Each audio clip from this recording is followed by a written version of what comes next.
Zdravím vás, tady Ondra z WebGlobe a vítejte u dalšího videa, kde vám krok po kroku pomáháme na vaší cestě k vašemu novému vysněnému webu. V minulém videu jsme si trošku představili prostředí WebGlobe WordPressu. No a v tomhle videu tak už se konečně pustíme do práce a začneme stavět náš první web podle našich představ. Vybereme si vzhled, který se nám hodí a líbí a naučíme se základní úpravy webu. Rozhodně se nebojte, určitě nás dneska nečeká nic složitého a pokud budete následovat kroky v tomhle videu, tak vám garantuju, že to určitě zvládnete, zvládne to každý. Takže nebudu to dál prodlužovat a pojďme na to. Abychom tady mohli začít, tak se jako první krok musíme opět přihlásit do administrace WordPressu. Jak jsme říkali v minulém videu, stačí jít do prohlížeče a do vyhledávacího políčka zadat název vaší domény, /vp/admin. Tady už se následně stačí jenom přihlásit. My se teď nacházíme v administraci WordPressu a pojďme teda konečně na to. Jak už jsem zmiňoval v předchozím videu, tak to, jak váš web takzvaně na oko vypadá, zajišťuje šablona. Veškeré hlavní akce a nastavení najdete tady v tom levém bočním panelu. My si teď jednu takovou šablonu nainstalujeme a vybereme si vhodný vzhled, který nám vyhovuje. Vlevo klikneme na vzhled a když se do svého webu přihlásíte úplně poprvé, tak tady budete mít předinstalovanou výchozí šablonu. My ale na téhle stránce najedeme na tohleto plus a klikneme na instalovat šablonu. Jak vidíte, tak WordPress opravdu nabízí tisíce různých šablon, které si můžete vyzkoušet a nainstalovat. Tím, že jich je ale ve WordPressu spousta, tak je potřeba mít na paměti to, že ne každá je stejně kvalitní a proto doporučujeme používat známé ověřené šablony. Jednou z nich tak je například šablona Astra. Pokud ji náhodou ve výběru nevidíte, tak do vyhledávacího políčka tady napište Astra, já ji tady už ale mám připravenou, takže kliknu jenom na instalovat. Po instalaci kliknu na aktivovat a jak můžeme vidět, tak šablonu máme aktivovanou. U šablony Astra je skvělé to, že máte na výběr doslova ze stovek různých vzhledů, které můžete použít a které jsou třeba přímo zaměřené už rovnou na váš obor, takže budete mít méně práce s tvorbou samotného webu. Abychom si vzhled šablony mohli vybrat, tak půjdeme do pluginy, klikneme na instalace pluginů a do vyhledávacího políčka napíšeme Starter, Templates. Najde nám to tenhle plugin, který si teď nainstalujeme a následně aktivujeme. Potom, co plugin aktivujeme, tak můžeme vidět, že nás to rovnou hodí do samotné knihovny šablon. Je jich tady opravdu spousta, takže věřím, že si vyberete. Jak můžete momentálně vidět, tak máte prémiové šablony a máte i vlastně šablony zdarma. Když se jdeme trošku dolů, tak tady můžeme vidět vzhledy, které jsou dostupné zdarma. Já si momentálně v rámci tohohle videa vyberu třeba tuhle. Na úvod sem třeba můžete nahrát svoje logo. Já tady kliknu na Skip and Continue. Dále si tady můžete vybrat paletu barev, ale já ji nechám tak, jak je. A můžete si taky samozřejmě změnit písmo. Já kliknu na Continue, jako pokračovat. Tady klikneme na tlačítko Submit. Teď malou chvíli počkáme. A super, vzhled šablony máme importovaný a vypadá to, že je všechno hotovo. Teď klikneme na tohleto tlačítko a zobrazí se nám náhled webu. Takhle momentálně vypadá ta naše importovaná šablona. Myslím si, že vypadá skvěle a my se rovnou můžeme pustit do samotných úprav.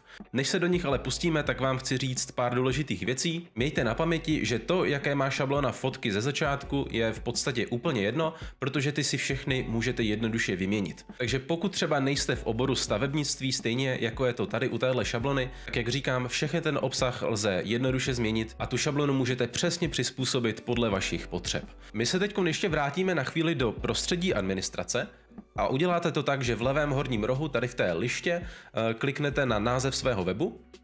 Hodí vás to zase automaticky na nástěnku, anebo ještě jednou připomenu, pokud vlastně do adresového řádku za svoji doménu přidáte /vp/admin, tak vás to také hodí do prostředí administrace. My si teď pojďme upravit naší hlavní stránku webu. V administraci v levé liště najdeme záložku stránky a tady najdete veškeré podstránky, které váš web momentálně obsahuje. My si v dalších tutoriálech ukážeme, jak vytvářet nové stránky, jak s nimi více manipulovat, ale pro teď chceme upravit hlavní stránku. Tady vidíme, že úvodní stránka má název Home a já kliknu na Upravit. V Přesune nás to do vizuálního editoru WordPressu, který se jmenuje Gutenberg. Ačkoliv to na první pohled možná vypadá složitě, že je tady spoustu možností a tak dále, tak se rozhodně nebojte, ty úpravy jsou velice jednoduché. Úplně tady nahoře tak si můžeme změnit název stránky. Já to home jako domů anglicky přepíšu na třeba domovská stránka. Dál tady už vidíme obsah té úvodní stránky a k tomu, abych editoval jakýkoliv prvek, text nebo element, tak na něj vlastně stačí kliknout levým tlačítkem myši. Takže kliknul bych si na tenhle ten hlavní nadpis, označil bych si ho a napsal bych třeba ahoj světe. Jenom demonstračně v rámci tohohle videa. Dál si taky můžu editovat podnadpis, tady si ho třeba trošku zkrátím a úplně stejným způsobem můžete editovat třeba tyhle tlačítka. U tlačítek máte taky nastavení odkazu, takže pokud si na to tlačítko kliknete, tak vlastně v pravé liště potom máte záložku obsah a tady v políčku odkaz si můžete upravit odkaz. Pokud bychom chtěli změnit třeba tohleto pozadí, které vidíme před sebou, tak na něj vlastně stačí kliknout, jít do záložky styl a tady, jak vidíme, můžete si ten obrázek jednoduše změnit. Úplně stejným způsobem tak bychom vlastně postupovali u zbytku celé téhleté stránky. Jak říkám, stačí kliknout na jakýkoliv element, ať už obrázek, text nebo tlačítko a můžete vesele editovat. Dám vám tady taky jeden skvělý tip. Pokud zatím nemáte připravené vlastní fotky a nevíte, kde obrázky pro šablonu hledat, zkuste stránku pexels.com. Je to veřejná fotobanka zdarma, kde můžete najít prakticky cokoliv, co jenom potřebujete. Dejme tomu, že jste třeba menší živnostník nebo truhlář. Jediné, co stačí udělat, je zadat požadovaný výraz, najít si vhodnou fotku, která vám sedí, a tu následně stáhnout a použít. Takže ještě jednou kliknu na pozadí, pravé liště u obrázku si ten obrázek odstraním, změnit obrázek a nahraju si stažený obrázek. K tomu, aby jsme změny v šabloně uložili, tak stačí vpravo nahoře tady kliknout na tlačítko aktualizovat. Vedle toho tlačítka potom máte odkaz zobrazit stránku. Takže já si na to kliknu a jak můžeme vidět, takhle vypadá úvodní sekce naší šablony po změnách, které jsme provedli. Ještě než se dneska rozloučíme, tak nás čeká poslední důležitá věc. Naše WebGlobe edice WordPressu obsahuje předinstalovaný plugin WordFence, který má na starosti to, aby váš web byl zabezpečený. Jediné, co ale ještě musíte udělat, je ho v pár jednoduchých krocích aktivovat. V levém bočním panelu jděte do sekce pluginy. Tady máte přehled všech pluginů, které jsou nyní na webu a najděte v seznamu plugin WordFence Security. Je důležité, aby byl takto aktivovaný. Pokud aktivovaný není, tak u něj stačí kliknout na tohleto políčko, sjet sem nahoru a u hromadných akcí zakliknout aktivovat a následně kliknout na použít. Po aktivaci pluginu vám tady naskočí hláška, mě už to tady nabízí dokončení instalace, takže já kliknu na získejte licenci WordFence. Přesměruje nás to na tuhletu stránku, ale rozhodně se nebojte, nic kupovat nemusíte, stačí u první varianty kliknout na Get a Free License, pak pod tímhle tlačítkem kliknout na tenhle text a zadat svůj e-mail. Nebojte se, nebude vám chodit žádný spam, jde nám jenom o to, aby nám zaslali licenci k aktivaci.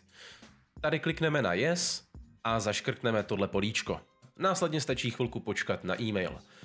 Já tady kliknu na tlačítko Install, nainstalovat licenci a všechno je hotovo.